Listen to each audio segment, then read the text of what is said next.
Wait a little bit. Is everybody live? This is so hard. Yep, I'm live. Cool. So, hey Hunters, how's it going? Tonight we have something different. I'm here with three streamers, three really nice people who are also streaming Relic Hunters Legend tonight. Pige, Sivicks, and Spades. And we are going to be playing a bit of Relic Hunters Legend, the demo that I showed you for the first time yesterday. We've made a few tweaks, it's a bit improved. We also have a hard mode. Should be fun. So guys, why don't you all introduce yourselves, please? All right. Everybody at once. Everybody at once. I'll go ahead first. I'm Sivicks. Thanks again, Mark, for this. And really quick, thank you for hosting, Janny. I'm Spades. I'm part of Sivicks community, and I'm really excited to play this game. I definitely appreciate this opportunity, Mark, to showcase it to not only your fans, but the fans that watch my stream as well. I've just gotten started streaming, so this will be great to treat my fans to an exclusive peek at this Relic Hunters Legend game. I'm really excited for them. And I'm Pige. I'm just a guy who knew the Akapara people, and they were like, "Hey," and I was like, "Hey," and that was it. Now I'm here. Now I'm playing the game. Pretty solid conversation. yeah, that was the whole conversation. It's the looks sometimes, just the looks. They tell everything. Cool. Okay, guys. So I'm gonna start a game on USA East, and the password is Mark. So I'm just gonna fire it up right now. All right, who are you guys playing as? I'm playing. Oh, I wanted to be the punchy fist lady. Why is she blacked out? Oh man, that's the only one I like. Anyway, so. Right, I'm being the gopher. Hello, The Pige. I picked Jimmy.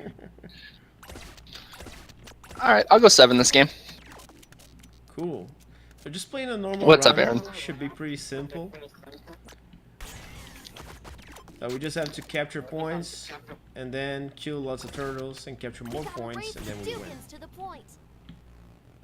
Oh shit, I have a rocket pack. Oh yeah. Oh, awesome. Woo! So Alright, just do I sit have like a here grenade and or do the anything? laser dance. The laser dance, I'm coming. Ooh, laser dance. All right, and guys in chat, if you have any questions about the game, feel free to ask, and we can pass them along to Mark. I already have. Somebody says that it looks a lot better than the last game, so that's good. That's progress. I love these trees, by the way. Are you gonna keep the way these trees look? I hope so. Yes. Good, like how they're like the watercolor look, or they look like they're spray painted. It's awesome. Oh, thanks, man. We're gonna make them more interactive, though. We can like shoot, and then it's gonna move a little bit, and the leaves fall. So this is a very early preview demo of the game. The final game will have missions such as these, like these co-op combat-focused missions. But it's also gonna have loads more stuff. We're gonna have. Oh god! Oh no! Oh, watch out! You can fall. You can fall down. Yes. Down. You can stylishly float over them like this, or you can clumsily fall down as well. Oh, the shotgun's Good choice. OP. This is awesome. All right. This is the way to go. I don't know why I was using the pistol. Secret. Janny, it's myself, Renegade Pige, Spades, and Mark. Ooh. Did I just pick up your stuff? Oh no, it just looked like I did, or someone's stuff. By the way, can you guys in chat hear them all right? I'm gonna die. What happens when I die? Am I just done? Do I come back? Do I respawn? You come back after 5 seconds. No big deal. Can we revive each other in this one? Not in this demo, but the final Okay. game, yes. We're going to do something similar to Destiny with the revive rules. They are going to be a little bit different depending on the activity. So if you're just roaming around the world, just chilling, you can just revive whenever you want. But on more difficult activities, you can only revive if a teammate helps you up. And in even harder activities, there will be a timer before you can be revived. Hey, Peach, press F. Look at me. I'm standing on. I'm standing. Ah! Rip. I want to see how far. I'm gonna find I'm gonna break this game. We gotta find some way to break it. It's not that difficult. Let's see. Though. It's a very early. If build. you stand against this wall, okay, and you clip against it, if you hit this tree 1,000 times, there's got to be like an invisible staircase around here. look at it! Look at it! Oh! Did you see how far I got? You forgot to jump. Oh, I can take cover on this wall. There we go. Don't forget to use F to use your potion and heal yourself. Oh. Right. I died. So I know not in the demo, but when the actual game's released, are we going to be able to change key bindings? Yes, definitely. We're Nice. going to have the full range of PC options. Like you can, right now we already have 4K support and 21.9 resolution support. We're also going to be able to have, and we already have uncapped frame rates as well. You're going to have full controller supports, and you can also customize your keys. Awesome. And you're gonna fix from the original. Ooh, there's a turtle. Yes. If I got a turtle up here. Come on.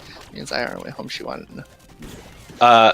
In the original, using controllers was a nightmare because of how slow it turned when you tried to aim. Are you guys gonna fix that? Oh, Yeah, definitely. hang on, I disappeared. Okay, I'm back. We're definitely going to be. We want nothing less than perfect controls for this game, and we hope that not only with the new engine and how the code is right now, we can do it easily, but also the feedback from the community. Like we're gonna be inviting not only you guys and also our Kickstarter backers and everybody to give us feedback. So definitely, if we do the controllers and you still think it's sluggish, we're definitely gonna listen. Yeah. Someone asked, is there gonna be PvP? No. Full game. Yeah, There's not gonna be PvP? No, we're focusing on having a really good PvE experience. This decision was made for two reasons. The first one is that we're a small team. We have to do things like not too ambitious, right? And PvP tends to screw with the balance of the PvE a little bit. Super challenging. And the second reason is technical, because I don't know if you guys noticed, but I'm in Brazil, and you guys are in the United States. We're playing, like, the game is pretty smooth, at least for me. Like, I have 165 ping right now, because I'm from Brazil, and the game is running super smooth. And it's very hard to do stuff like this, especially when you're an indie developer. We don't have access to super expensive servers that the AAA guys have. And this is due to a lot of tricks, technical wizardry, that is only possible for PvE, because if the game was competitive, there would be some problems that would ruin the competitive nature of it. Well, what about if it's like not even competitive, like just like a stupid little game mode you can do like with friends, like a small Like a thing put duel? in, you know? Yeah, like something like that. Like in Borderlands, if two people hit each other, they can like do a duel, or, you know. We would like to do something like that. That would be pretty fun. Yeah. Okay, hard mode now. I'm ready. Hard mode I think I've already? Are mastered. you guys ready? I can do hard mode. That sounds good. Okay. I'm gonna go with Ace this time. Okay, I think I'm gonna go Jimmy. I'm gonna be this guy who's like obviously standing in like a whirlwind because his hair is like completely to one side.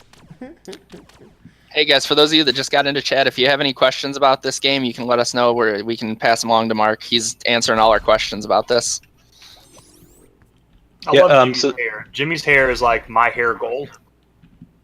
Yeah, how does he get it to stay like that? I like how it bounces when he walks. I think that's my favorite part. Someone asked, I know the answer partially. He says it's going to be free to play on release. So explain that a little bit, like how. Okay, That's so gonna work. sure. So watch out, guys. We're on hard mode now. Let's try hard.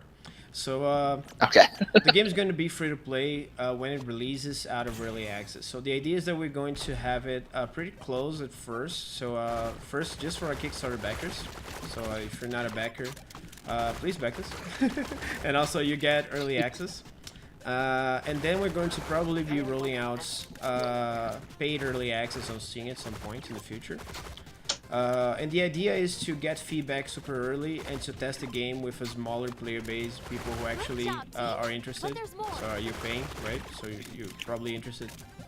And only after the game is pretty much complete is going to be free to play for everyone.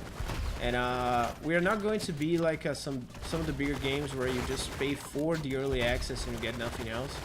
We are going to be giving you, everybody who backs us and support us during this early access period is going to be rewarded not only with badges and things like that, but they are going to get their investment back in the form of in-game currency. So let's say you pay $20 to get early access. You play the game early, you give us feedback, you participate in the development, you get some nifty cosmetic rewards to prove that you were there from day one. And also you get your $20 back in the form of in-game currency. And don't worry that those microtransactions, they won't be in the game until we leave the early access, until the game is free.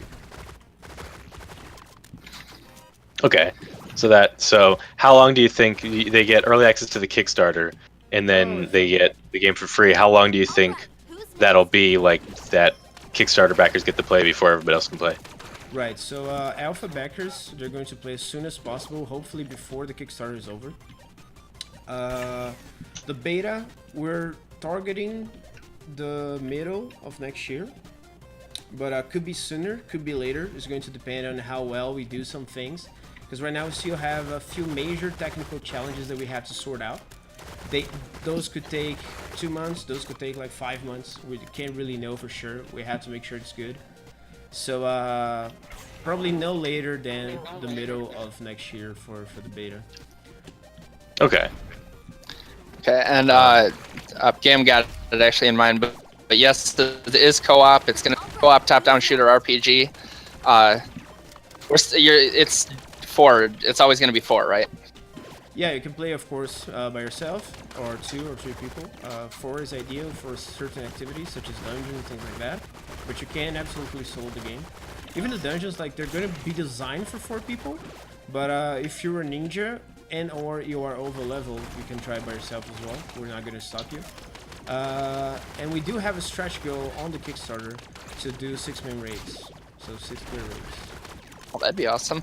And to piggyback off what you said, if you haven't checked out the Kickstarter yet or put an end to it, definitely do so. Oh, I died. But if you've already done so and you still got an extra couple bucks you want to toss towards it, any revenue I get until the Kickstarter's over is still going to the Kickstarter. So. Wow, cool. Thanks, Sivicks. What you guys doing is just amazing. Thank you very much. So someone asked how will it be monetized, and I know this is like you've talked about this a lot. I've seen it on your Kickstarter, and you made a little video about it. So you don't have to answer if you don't want to, but I will say I do really like how you guys feel about monetization. That you're like, you don't want there to be any sort of pay to win aspect, and it's purely like cosmetics and stuff. And I think you mentioned at some point Path of Exile as being like sort of something that you liked. Ooh, that's close. Mimic. Which I think is cool, because that game is like, you can enjoy the entire game for free, because I love that game. But then it's like, if you just want like a more expansive experience, like you want like something that'll make your life a little easier, then you can pay for it. And so I think that's really cool. Yeah, man, Path of Exile is one of my favorite games, not only gameplay, but also the way that they monetize. And we definitely take inspiration from them. And as far as how monetization is going to work for Relic Hunters, we don't know yet how exactly it's going to work, because we plan to do that with our community. We're going to bounce ideas off of them. But I can tell you how it's not going to work. We're really adamant on not exploiting our players, not having pay to win, not having paywalls. So if you are a free player, if you never spend a dime, you are going to be able to play the entire game. There's not going to be anything that is out of your reach or put behind a massive impossible grind or anything like that. And also there's not going to be any pay to win. Like, nobody's going to be able to just come in and put a lot of dollars and climb to the top of the leaderboards or something like that. Go to the That sucks. My next question was going to be, if I backed like a $2,000, can I get a skin that makes me invincible? No. I can make you a skin that it says in the description that it makes you invincible. If that makes you feel better. Twister Green is asking, as for collecting weapons, is it going to be more focused on like doing missions to collect the weapons from like chests and stuff after, or That's a good question. buying them with in-game currency? I don't like the idea of buying items with in-game currency.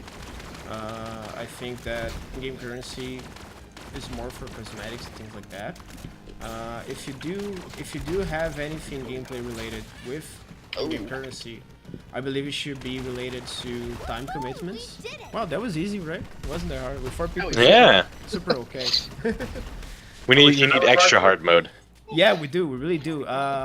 When I did this hard mode earlier today, I didn't want to I didn't want to make it too hard. But now in retrospect, maybe I should add a legendary mode or something like that.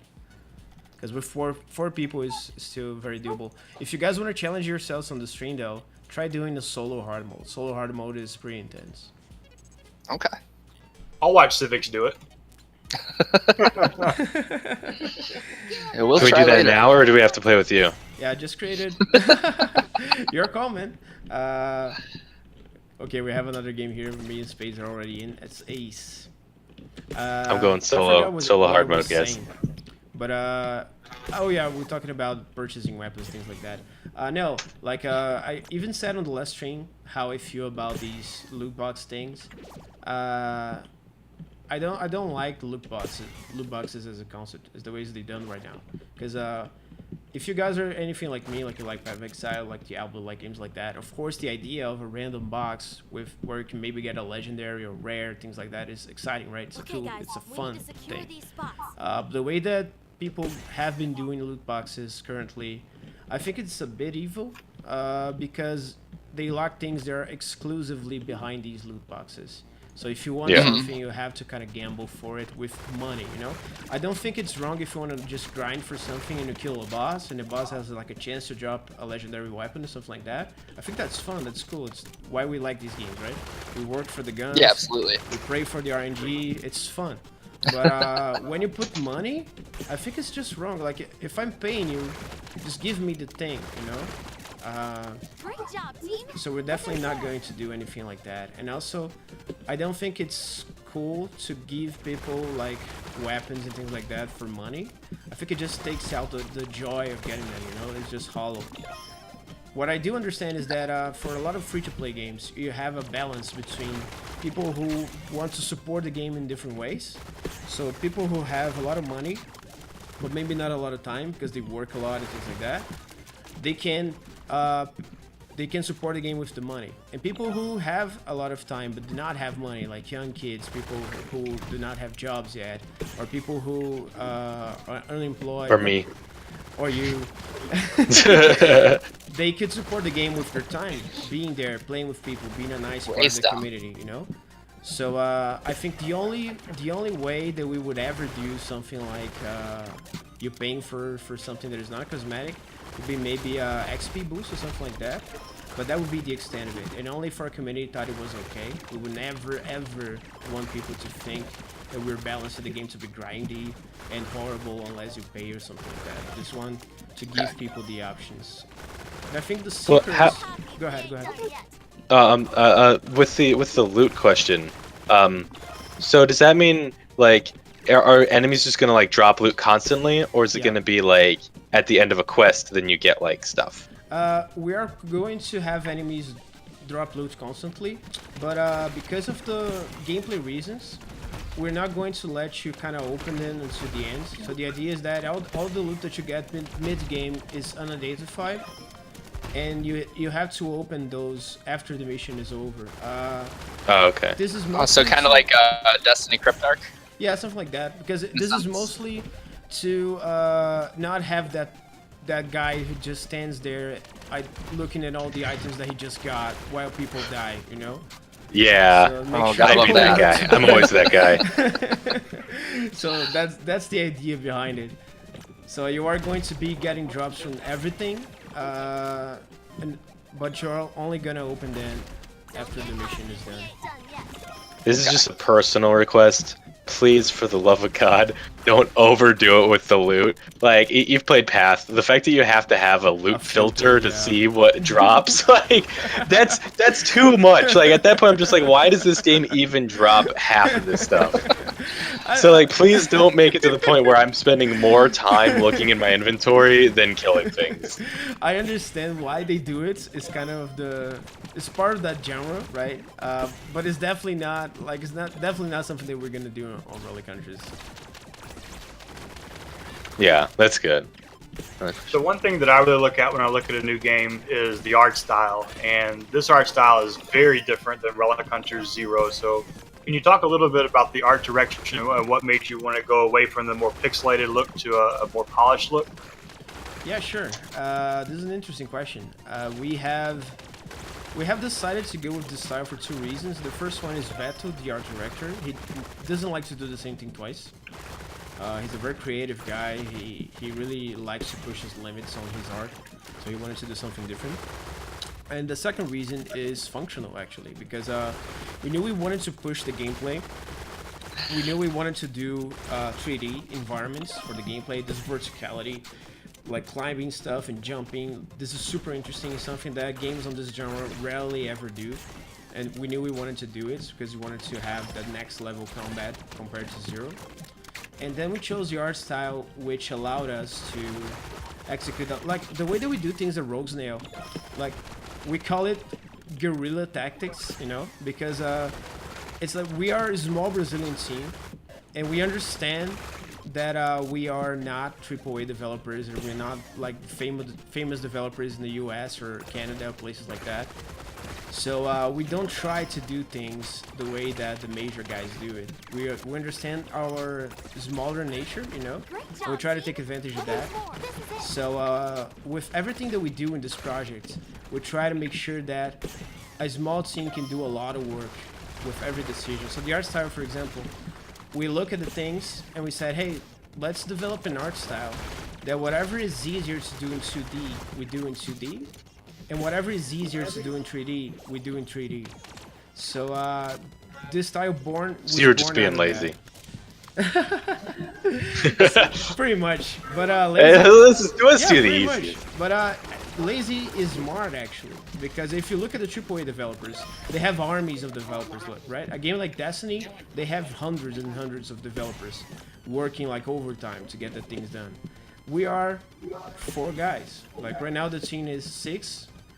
We hope to grow a little bit more, but we are a very, very small team. So if we're not smart about it, the game's either not gonna be done, or it's gonna be really bad or really small, right?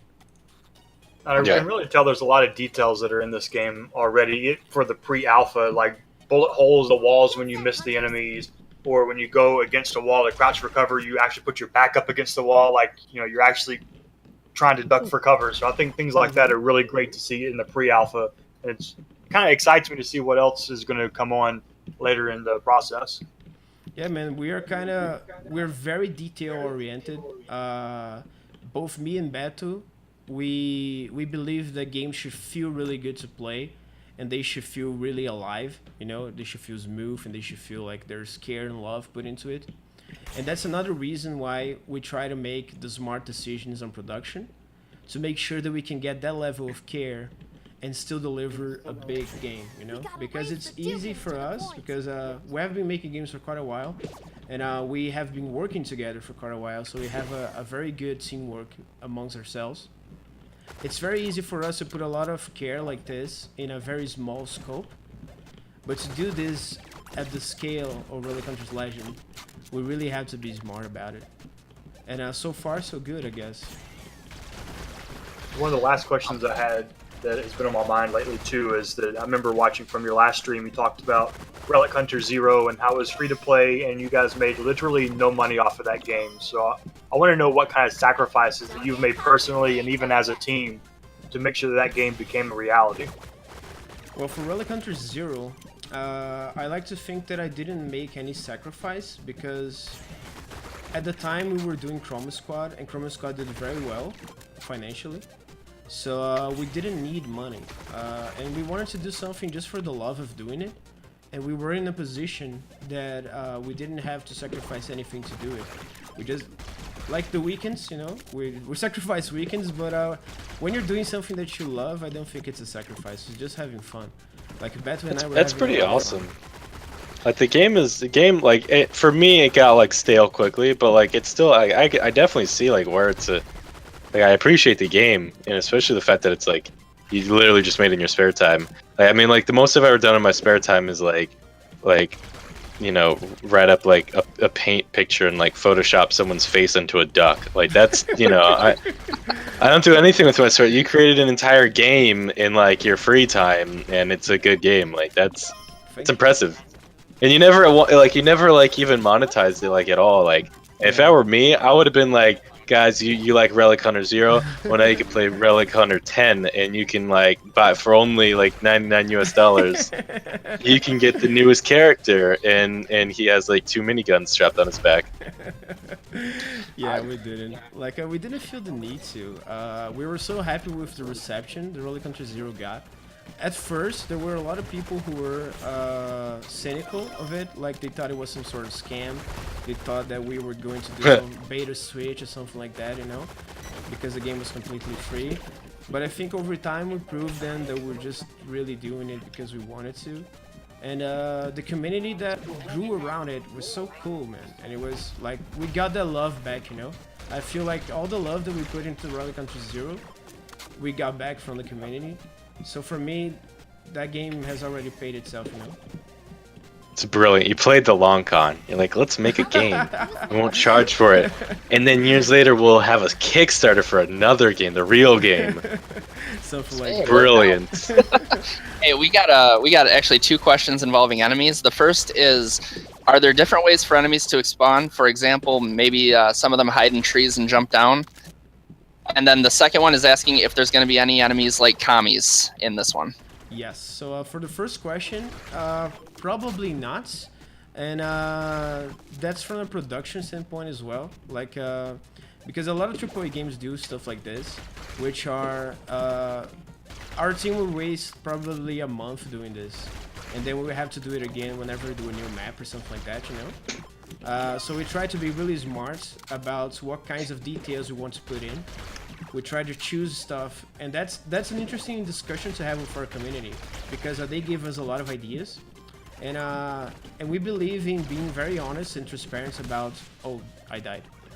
Very honest and transparent about why we do things and how things actually work and things like that. So explaining to people why some ideas we think are valid and some ideas we think are cool but we're never gonna do it, I think it's important. So in this case, like this is just the type of thing that sounds awesome, and I would definitely do it if I had like 3 times more people on my team.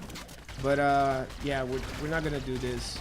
We're gonna try to do other types of polish that are more scalable, so to speak. And as for the factions, like the commies, yes, we are going to have actually 3 enemy factions in Relic Hunters Legend. The first one is the Dukans, you can already see them, we're fighting them right now. The second one is the commies, so the commies, the little beasts, they are going to come back. And they are going to be weirder than ever. We're going to see commies of all shapes and sizes. And we have a 3rd faction that we have not revealed yet, and they're called the Timekeepers. So we're going to have 3 factions this time. One of the things I will say about Relic Hunters 0, and I played quite a bit of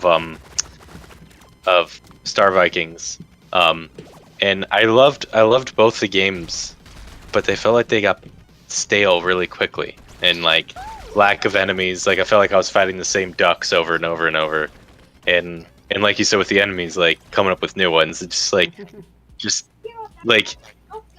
I don't know if it's a question or a comment, but just like you need a spice of life. Like you need like every like 10 levels or something. You need to just be like, how can we just like make it like entertain, like make it new, you know? Yeah. I don't know. I feel like in Zero it's like just grinding through the same levels like over and over, and like even the levels kind of just looked a little bit different, but they didn't feel different.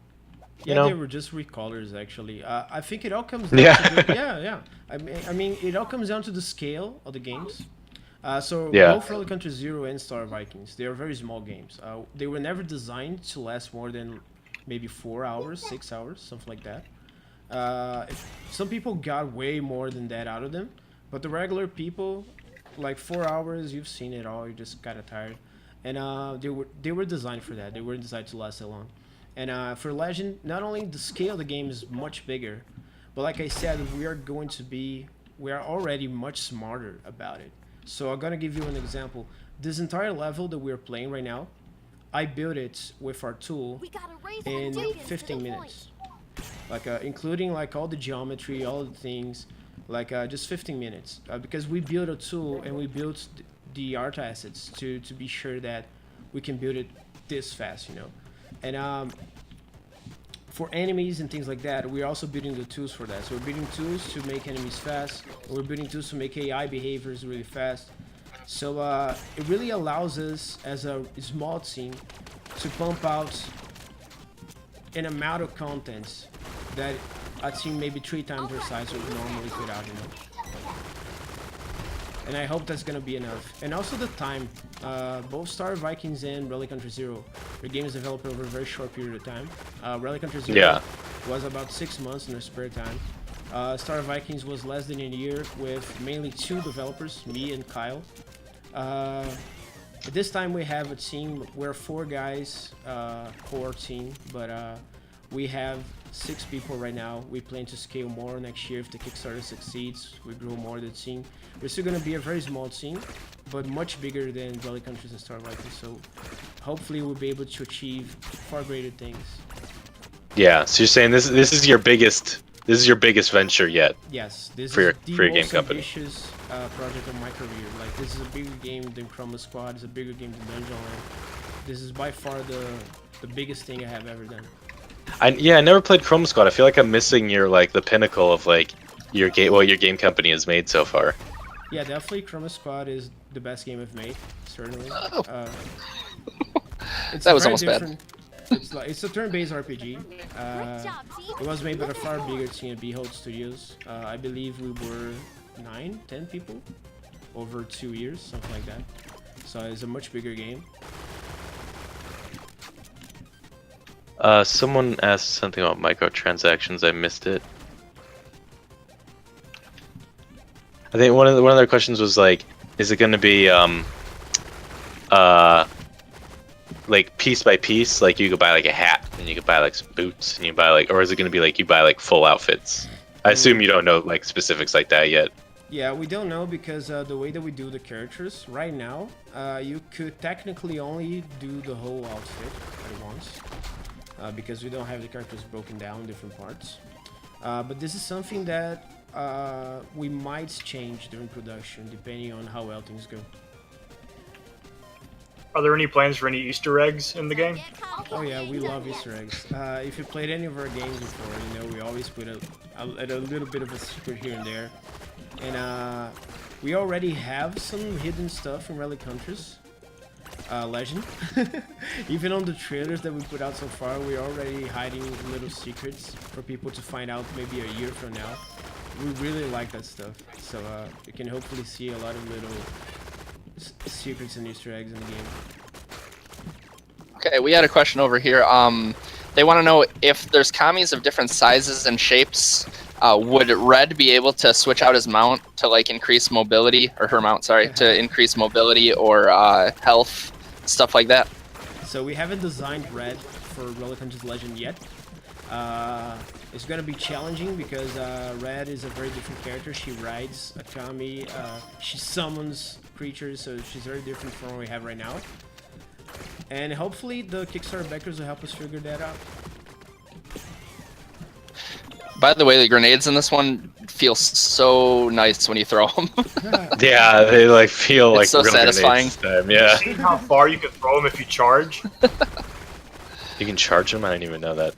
Yeah, you can throw them almost across the map. Jesus. I did try immediately grenading and dashing when I picked that character, and I got stuck. You literally can't do anything. You can't even throw your grenade. You're just stuck in place. Oh, so I know the other day in the Discord we were talking about the idea of implementing like food and cooking into the game. I had heard there was some thought of doing that. Is that something you guys were considering? And if so, how would you implement it? There is a food system plan. We don't have cooking per se. Right now, food is just a drop. Just find food. Okay. But the way the food works is complementary to other systems with the hunters' personalities. So the hunters, they have different star signs, and they also have different favorite foods. And the idea is that Pinky, she's a cook in the ship. The Lady Punch Fist, she's a cook in the ship. And I like that name. every day... Lady Punch Fist. Yeah, Pinky, but also known as Lady Punch Fist. Every day that you play the game, Pinky's gonna be cooking a different thing. So depending if that day she's cooking the favorite food of some character, that character gets some extra bonuses, things like that. So the idea is that you get food as a consumable. It gives you bonuses for like that day that you're playing. But also characters are going to have favorite food, so if you feed them that, they're gonna be able to perform better. Okay. And no, we're not gonna sell those as microtransactions. That would be evil.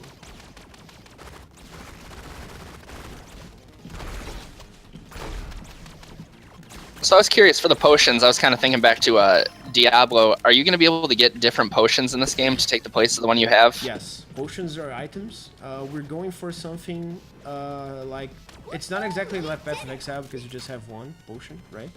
And they are cooldown, they don't feel as you do damage.